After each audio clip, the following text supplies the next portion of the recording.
This is Jackie J reporting for LBMW here at the military blockade to the north of the exclusion zone. It is a scene of drama, anger, and confusion here. We've got folks turning up and trying to get through, and standing in their way are men in camouflage, U.S. Army recruits who 4 days ago were waiting to ship out overseas from local military bases, but who are now checkpoint guards around their former home. And still, no word on the condition of those inside of the zone. We know there's something like an influenza virus in there, but it is localized. There's just a handful of reports of strange behaviors, panic, confusion. I've been told that military scientists are present within the zone. We should hear concrete details tomorrow. If anything else comes out of the exclusion zone, you will be the first to know. Keep safe, Kentucky.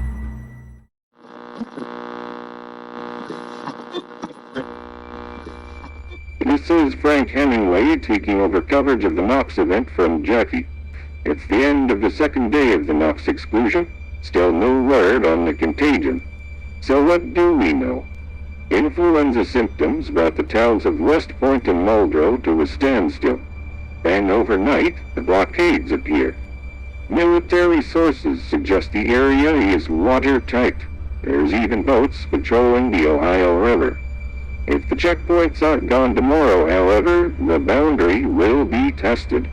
We've got concerned locals, evacuated families, and, more news teams turning up every hour. Everyone wants to get in, just as we assume the residents want to get out. We're promised answers tomorrow from one General John McGrew. We can't wait to hear them, General. Better make them good. Frank Hemingway, LBMW.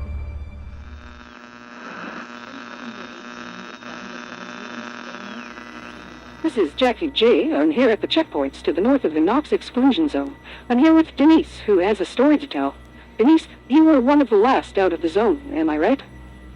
I was. My mom's still in there. And have you heard from her? The phones are out. These guys all standing between us. The Army, yes. And how did you get out? Well, we heard the helicopters all the way through. One was ill, high temperature, a little sleepy. Nothing serious, I thought. I was going to work at gas station early, like every morning. I saw these guys in plastic suits, bright yellow. Hazard suits, Denise? I guess. Anyway, I saw them down the road. Thought it was weird, but everything's weird at 4 a.m., right?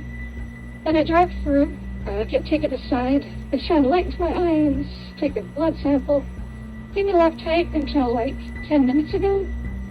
Then they say I'm clear and kick me out. Then I meet you. What's going on, Jackie? We don't know just yet, Denise. But from what I've been told, your mom will be fine. You knew that? I don't know that. I've been told that. Keep close, Denise, and you'll know what I know. Just like the guys listening will. Keep safe, Kentucky.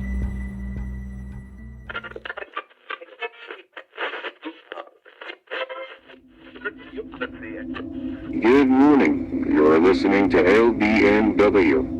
It's day 3 of the Knox evacuation. Still no official statement on the contagion that has gripped Kentucky.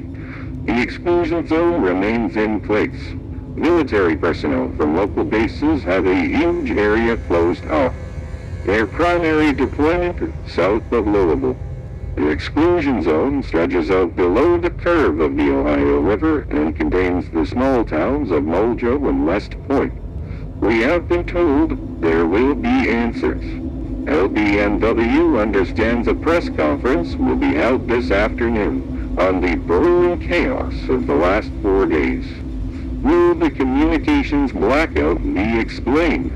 Until then, the only advice for those nearby remains stay indoors.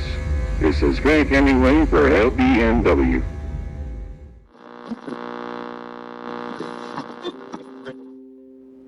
You're listening to LBMW. We're reporting direct from where General John McGrew made the following statement. I am making this statement at 11 a.m. on the 9th of July, 1993. There are many rumors circulating, many falsehoods. This is an appeal for calm. I can confirm there has been an outbreak. The ailment is as yet unidentified. It is flu-like. It leads to panic.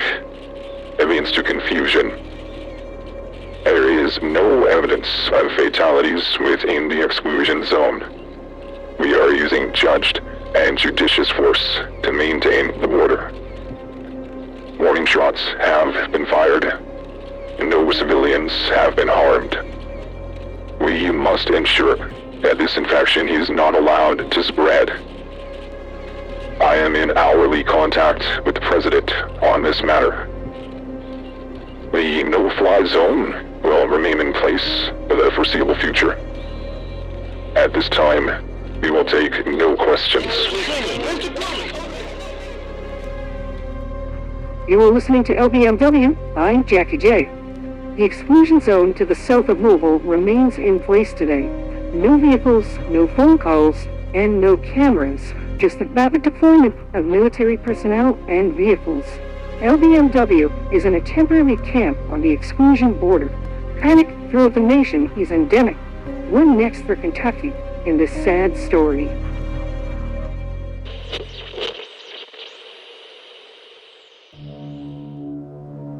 Good evening, this is LBMW. I'm Frank Hemingway. After repeated demands, General John McGrew today explained the exclusion zone. But are his answers enough for Kentucky? His comments have done little to allay public fear. Why are we in the dark? Why can't they talk to us? And why won't they let us talk to them? We've just got this in. It's a statement from the President, distributed to all media. This is a distressing time. The situation in Kentucky is unexpected and saddening. My first thoughts are with the friends and families of those in the zone. People have been separated. Folk have been evacuated. I understand the difficulties facing us. However, I have faith in the fine people of the Center for Disease Control to get to the root of the panic and confusion within the exclusion zone. I have a faith in our servicemen and women to fulfill their duties, and for General John McGrew to command them with the foresight and dedication that he has shown throughout his exemplary career. It is a distressing time in America, but you are in safe hands. Thank you.